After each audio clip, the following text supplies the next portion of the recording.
जय शिवराय. ज्यांनी आपली अख्खी हयात देव देश धर्म आणि शिवराय आणि संभाजीराजे या रक्तगटाची पिढी निर्माण करण्यासाठी आपलं आयुष्य घालवलं,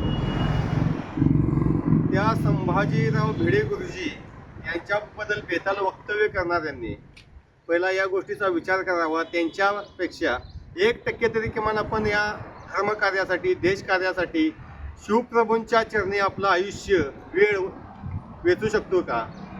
नाही. मुळात संभाजी महाराज, शिवाजी महाराज समजून ज्याने घेतलंच नाही. ज्येष्ठ शुद्ध त्रयोदशी बघून जो राज्याभिषेक साजरा केला तो खुद्द शिवाजी महाराजांनी. जो रायगडावर आता रोज दैनिक पूजा होत्या, नित्यपूजा होते, ती देखील संभाजीराव भिडे गुरुजी यांच्या माध्यमातून आज तागायत 80च्या दशकापासून चालू आहे. असं कोणतं कार्य याने केलंय की गुरुजींच्या बद्दल बोलायचं? गुरु साक्षात परब्रह्म. गुरुजी हे देवापेक्षा श्रेष्ठ आहेत आणि भिडे गुरुजी हे आम्हाला देवापेक्षाही श्रेष्ठ आहेत. आणि जर गुरुजींच्या बद्दल जर बेताल वक्तव्य करणाऱ्यांना या प्रशासनाने योग्य धडा नाही शिकवला तर धारकऱ्यांना कायदा हातात घ्यावा लागेल. मुळात धारकरी म्हणजे काय आहे? प्रशासनाच्या सहकार्याने देव देश धर्माचं काम करून समाजात शांतता प्रस्थापित करून लोकांना देव देश धर्माच्या माध्यमातून चांगल्या दिशेला आणणं. मग हे कार्य करत असताना जर साक्षात गुरुवर नको त्या भाषेत, नको त्या शिवराळ भाषेत जर आरोप होत असतील, टीका होत असतील तर धारकरी गप्प बसणार नाहीत.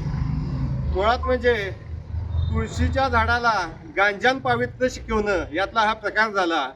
तुळशीचं जितकं पावित्र्य तितकं सन्माननीय आदरणीय भिडे गुरुजींचं पावित्र्य आणि टीका करणाऱ्यांचं पावित्र्य गांजाचं की ते अजून खायच्या पातळीचं ते त्यांनी स्वतः तपासावं.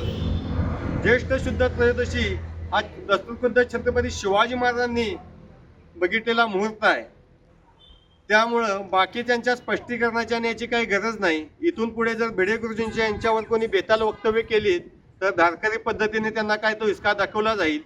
आता प्रशासनाच्या आश्वासनामुळे, आता निवेदन पोलीस स्टेशनला दिलंय, त्यांच्या आश्वासनामुळे आता आम्ही सगळे शांततेचा निर्णय घेतोय, परंतु त्याच्यावर योग्य कारवाई व्हावी ही सर्व धारकऱ्यांची विनंती आहे. जर अशा बेताल वक्तव्य करणाऱ्या लोकांवर कारवाई नाही झाली तर आम्ही कोल्हापूरमध्ये कलेक्टर ऑफिसांमध्ये SP ऑफिसला निवेदन देऊन या बेताल वक्तव्य करणाऱ्या लोकांच्या निषेधाचा मोर्चाचं नियोजन जिल्हा कार्यवाहकांच्या आदेशाने आणि त्यांच्या नियोजनामध्ये करतोय. त्यामुळे यांच्यावर लवकरात लवकर कारवाई करावी एवढी प्रशासनाला विनंती आहे. समाजामध्ये पेठ निर्माण करण्याचा प्रयत्न काही लोकांनी केला. संभाजी भिडे गुरुजींच्यावर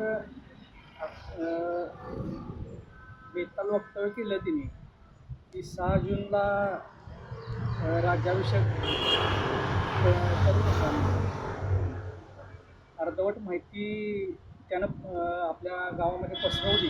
त्याचा आम्ही जाहीर निषेध करत आहे आणि सर्वांनी आम्हाला सहकार्य करावं.